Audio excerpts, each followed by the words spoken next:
of resources and websites, there are like a lot of websites, but do they actually give you good information?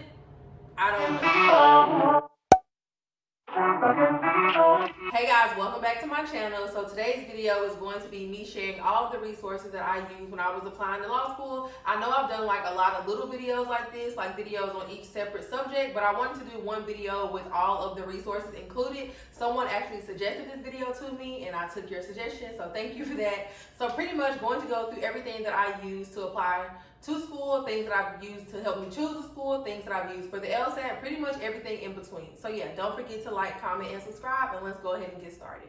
So first tip that I actually want to share though is if you're in undergrad, talk to your pre-law advisor. Like your pre-law advisor should be able to help you decide which classes you want to take, should be able to help you look at schools, should be able to help you like with LSAT resources, everything like that. So if you're in undergrad, talk to your pre-law advisor.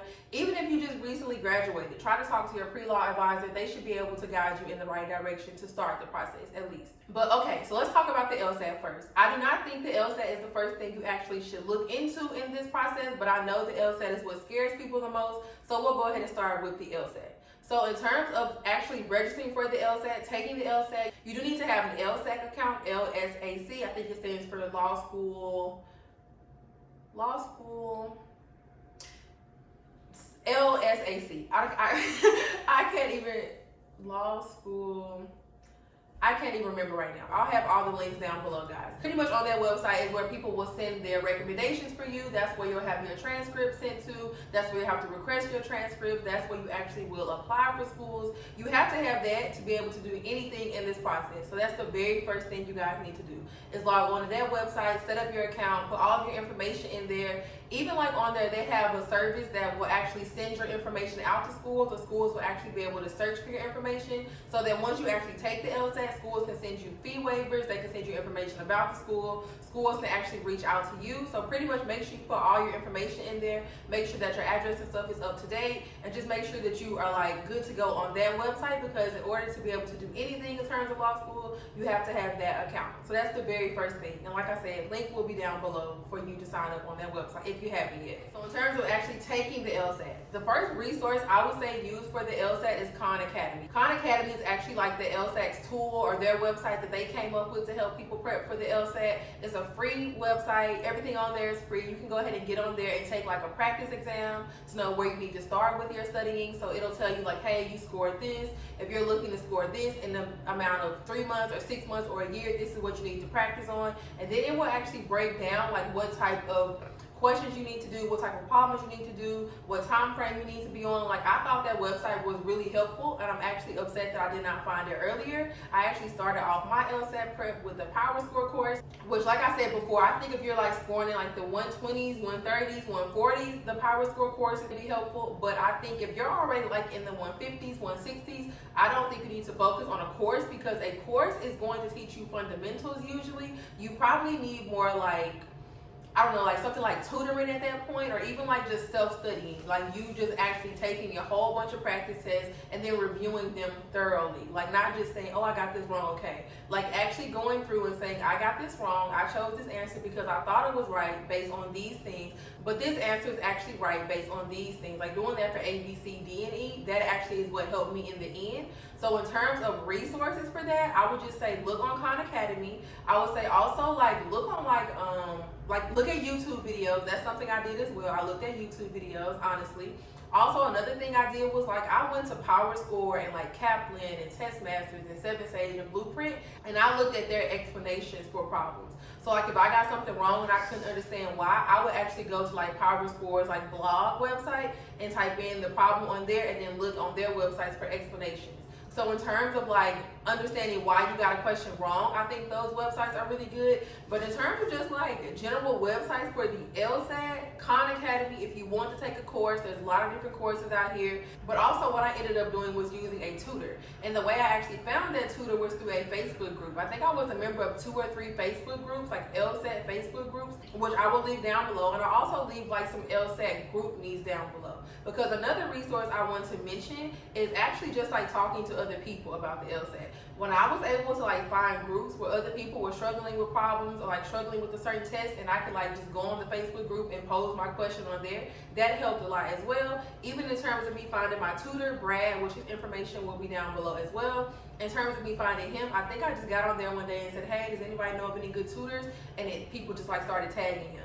So in terms of like just being able to talk to other people going through the same process, like I mentioned in all my other videos, that is one thing that definitely helped as well. So those Facebook groups will be down below, Khan Academy will be down below. Or even like if I can find the Power Score like explanation page or whatever, I'll put that down below. And then I'll also put the group me links down below that are like open groups. So those are like the top LSAT resources, and then watching YouTube videos like I mentioned. Those are the top LSAT resources. And then if you have to, just get a tutor at the end of the day. Like if you cannot study anymore, try to get a tutor. Of course, I know everybody cannot afford a tutor, but I definitely think if you're choosing between like a crash course, a long course, or a tutor, I would suggest a tutor. After you have used every free resource possible though, like every single free resource possible. Study groups, LSAT groups, Facebook groups, Instagram groups, any other group you can find that may be free, and then use a tutor at the very end when you find yourself like getting stuck. So that's the LSAT portion of this. Okay, so now let's backtrack a little bit and talk about how you know which schools to actually apply to. Because like I mentioned, I think you need to know which schools you want to apply to before you even start studying for the LSAT, because that will help you know what LSAT score you need to aim for. So in terms of knowing like which websites to use to actually look at schools, the very first website I would suggest is the U.S. News and World Rankings for the law schools. Pretty much that will rank all the law schools for you. I don't even know what number it goes to, but it ranks like every single law school that's accredited, I believe.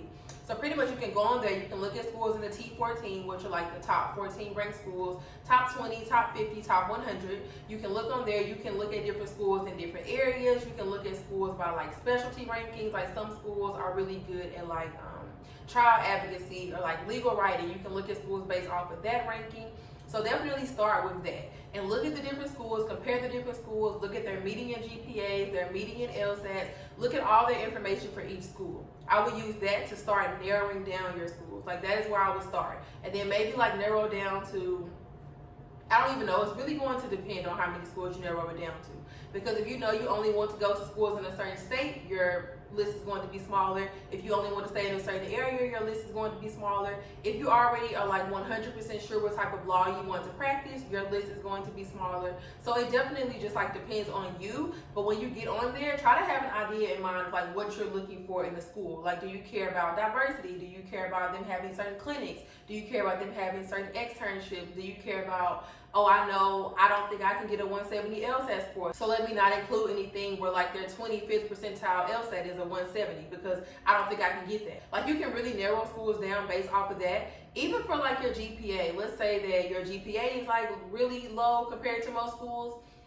Sometimes, like if you're a URM, like we already talked about this, that can help you out. But you can narrow schools down to like target, safe, and like just completely like reach schools. You can kind of narrow it down based off of those median GPAs and median LSAT scores. So start with US News and World Ranking. But also keep in mind, there are other sites out here that rank schools. I know Spivey has a ranking. I know there's another site that has a ranking too. I'll put that site down below too. But they rank based off of different things. Like I know for me, when I first started this, I was looking at like a ranking for top schools in the South, top schools in the East, top schools on the West Coast. So you can also look at different schools based off of that if you know what area you want to stay in. Also, I looked up like top schools for entertainment law, top schools for corporate law, top schools for this type of law. So you can look at different websites that will show you rankings for that as well. So just pretty much you need to know what type of law you want to practice, or at least have an idea if you want to do big law or public interest. I would definitely say try to narrow that down. And then, of course, where you want to practice, and then what you care about in the school is like the big things to look for. So, yeah. So then once you finish looking on that website, kind of get an idea of where schools are ranked, what they specialize in, what their requirements are in terms of LSAT and GPA, then that's when you'll start going to the school's websites. And then you'll start looking around on their websites, looking at like their class profile for the class before you, looking at their ABA reports, their NALP reports. You can even go on Law School Transparency, look at some reports on there, see what most of their graduates make when they graduate, see where most of their graduates end up moving after they graduate, see how many of them pass the bar, because bar passage rate is very important. So pretty much U.S. News and World Ranking, ABA 509, the school's website, NALP reports. Law School Numbers is another good one as well. Like, Law School Numbers is pretty much a site where, let's say that you know, like for me, my GPA was a 3.29, my LSAT was a 164. I can literally go to Law School Numbers, put in my GPA and my LSAT, and see what other people that are also black got on the, well, not black, it would be like URM, but still, I can actually look and see if they are black at the end. But I can do like a search that says 164, 3.29, URM, and it will tell me all the schools that those people got into. And then if I wanted to click on someone's profile, it would say if they were black, if they, you know, shared that information. So you can like really get very deep into this. Of course, that is self-reported, so keep that in mind. But Law School Numbers was a really good website for me as well. And then also, don't forget, when you're on the school's website, look at their clinics, look at their course offerings, look at their externships, look at their demographics, see how, you know, diverse they are, if that's something you care about. You can look at all those things. You can even look at like any like type of extracurricular activities they have, like a swimming club, a jogging club, whatever. Anything you're interested in, look for all that on the school's website, and that will help you narrow down what schools you're interested in as well. And then let's say you want to even take that a step further, you can actually like look and say, okay, well, at this school, they send most of their graduates to California. But even within California, they usually go to these cities. And within those cities, they actually send to these firms. And then that's where you would use a website called Vault 100. And Vault 100 actually has like law firm rankings. It actually ranks law firms based off of like their specialty areas. It ranks them based off of diversity. It talks about different practice areas they have. Vault 100 is a really good website once you actually decided like where you want to practice or even what law firms you may want to work at. So Vault 100 is another good website that I'll put down below as well. And Vault 100 is usually going to be good if you want to do big law, which is like a law firm with more than 500 people. Like, you know, you want to do corporate law or I don't know, criminal law, something like that. Any of those types of law firms, like a big law firm, is where you're going to find most of the Vault 100 rankings for. Now, let's say you're interested in public interest. On the other end, there's also websites you can use to like figure out which schools have the best LRAP programs, I think is what it's called, LRAP programs, which is pretty much just like a loan repayment program if you stay in public interest for a certain amount of time. So I'll link like a website down below for that as well if you're interested in public interest. And like I said, that's something you may want to try to think about before you go to law school. Of course, you don't have to know any of these things, guys. Like if you're just like, I know I want to be a lawyer, you can still choose schools based off of just knowing that. You can choose schools that are just good at mostly everything, which is more than likely going to be a lot of schools in the T14, or if not, at least the T20. So yeah, keep that in mind. Same thing, like if you don't know where you want to practice, typically people will tell you the schools in the T14, if not the T20, will have the most mobility in terms of where you can go with your degree. So something else to know as well. So now pretty much you have studied for the LSAT, you know what schools you want to apply to. Now you need to do your personal statement, your resume, your diversity statements, your optional essays, all of that. I'm going to be honest, I did not find a lot of websites that actually help me with personal statements and resumes. Honestly, it was more so just of me looking at like example personal statements, example resumes. So like a lot of schools, I think like Harvard and Yale maybe do, I don't know, I'll put them down below. But a lot of those schools actually went through and like had some examples on there, like real examples that got admitted. So I'll put those links down below. But in terms of like people actually giving you advice on what to write, that's kind of hard because people can't tell you like what to put on your resume or what you've been through in life to put on your personal statement. But I will say that a lot of websites have what not to put in a personal statement, what not to put in a resume. So I'll put that down below as well. But pretty much the gist of it is just like, your personal statement should not restate your resume, and your personal statement should also not be like a sob story with no happy ending. And also your personal statement should not just be like a very generic story that anybody could talk about. It needs to be something personal so that they can get to know you better in your personal statement. And then for your resume needs to like be very detailed, very thorough. It needs to go into like professional jobs you had, also any like side jobs you had that you may think are not that important. Like if you worked at McDonald's for 25 hours a week while you were in school, that is important because it shows you were able to go to school full time and work a lot of hours per week. So yeah, stuff like that. I found a lot of links for like telling me what to do and what not to do in terms of those things, but in terms of like a website that actually said, put this in your personal statement and put this in your resume, it's not a lot of stuff out there like that. So I put what I can down below, but I would really suggest just watching the 2 videos that I have on that. I have like a video on optional essays and I have a video on personal statements and resumes. Definitely suggest watching those videos because I actually go through and show you my examples like what I actually use in those videos. But also keep in mind though, I know a lot of people feel like, oh, I study for the LSAT and then I do my personal statement and then I do my resume. I do not suggest that, because what happens is you get to the very end, and let's say you took the LSAT in like July, but you want to apply in August when applications open up, or in September. Well, now you've only given yourself like a month to actually completely start on your diversity statement, start on your personal statement, and start on your resume. That's not a good idea. I would suggest at least starting on it before, like having some rough drafts before, or trying to do it like at the same time, like study, and then like on a day where you don't feel like studying for the LSAT, say, okay, well, I'm going to go edit a part of my personal statement or edit a part of my resume today. That's something I would suggest doing. That's what I did. I started on my personal statement. I didn't do a diversity statement, but I started on my personal statement beforehand. And then what I did was like I just edited as I went, and then at the very end I went ahead and like dedicated like a couple of weeks to it, and then I had someone review my personal statement and my resume for me, which I'll put her information down below as well. So yeah, just pretty much make sure you're not waiting until the very end for your personal statement, diversity statement, optional essays, anything like that. Start working on those along the way so that you won't be like, you know, cramming it all at the end. So now you've done your LSAT, your personal statement, your resume, you've applied to schools, you've done all of that. Now it's time for you actually to like choose a school. So one other thing I did not mention is that whenever you actually look at these ABA 509 reports, NALP reports, those type of reports, it will actually tell you what people usually get in terms of scholarship based off of their LSAT and their GPA. So what you can do is you can actually look and see if these schools gave you like a scholarship that was comparable to what they've usually given people, and you can use that to negotiate. That's another factor to keep in mind. But also in terms of like choosing a school, that's a situation where if you are not like, you know, this class and class of 2023, maybe if you're like, you know, next class, the class thereafter, you'll be able to go visit school. So once you got accepted into schools, that's when it's really time to start going to visit schools. That's when I would suggest doing it. I think you save the most money like that. I think that going to visit a school that you haven't necessarily got into, if you don't have the money, is kind of a waste of money. So suggest going to visit schools once you got accepted into them. That's one thing I recommend when it comes to choosing a school, actually going to walk around the campus, talking to current students, talking to professors, talking to the dean, talking to people that can really give you like real information, real advice about the school. That's one thing. But in terms of like choosing a school, what I did was I watched a lot of YouTube videos, I'm going to be honest. Also, update, I have chosen a school, guys. I'm just not going to let you know yet because I don't have my shirt yet, and I don't have like, you know, I'm not ready yet. I need to do like a full photo shoot.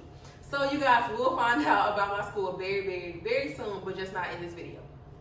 But yeah, okay. So in terms of you choosing a school, the way you would know like to choose a school is visiting the school, and then I'm also going to link some other websites down below that help me choose a school. I don't know them off the top of my head, but there were some other websites that I went to that just pretty much like said, okay, these are the things you need to consider: location, culture, what are the things you care about in terms of a school? Do you care about being around a lot of people that look like you? Do you care about being able to walk to class? Do you care about public transportation or whether you have to drive? Do you care about traffic? Like honestly, when it came down to me choosing a school, which I think I said this a million times too, it was really based on the type of law I want to practice and where I really want to live. So I'm sure you guys may figure out what school it is based off of that. But in terms of resources, there wasn't a lot of resources for that either, guys. It was really YouTube videos and the group meets that I'm in. Talking to different people, which I'll leave some of those group meets down below. A lot of you have already reached out to me, but of course DM me if you have any questions about a group meet. But yeah, it was really more so of me talking to different people that were actually in this process with me, and that's how I was able to finally decide on a school. By me asking them like, hey, how did you choose a school? Especially if I was able to talk to people that were already in law school and asking them, okay, do you regret your decision? Would you have chosen this school again if you could do it all over again? What do you not like about the school? What do you like about this school? What do you wish that you knew beforehand? Would you have went to this school if this was the case? Like I literally talked to a lot of people throughout this process that are applying right now and that have already applied, and I asked them all of those questions. So in terms of resources for choosing a school, the best resource is a visit and talking to people that actually know the school. That's like the best resources. But I'll link some websites down below that I did use just to help me even get to that point. But yeah, guys, I don't really know. I don't really have any other resources or anything like that. I think I will leave every single website that I can think of down below. But that's like the general tips I can think of, general websites, general resources, pretty much just like Facebook groups, group me, looking on like LinkedIn and reaching out to people, going to a lot of these Zoom calls, which is like a substitute for me being able to visit all the schools, stuff like that. And then for the LSAT, just making sure that you guys use all the free resources possible. I'll link my LSAT video up here so you guys can watch that if you haven't watched it. Yeah, but I don't know, guys. That's really all I have to say. There's not really like a lot of resources out here, which is why I said I started this channel, because in terms of resources and websites, there are like a lot of websites, but do they actually give you good information? I don't know. So yeah, I'll link what I have down below. That's pretty much all for this video, guys. My next video will be the credit video. I will show you guys how I raised my credit score from like low 500s to very high 700s. So that's the next video. So yeah, of course, don't forget to like, comment, and subscribe, and I will see y'all in my next video. Bye, y'all.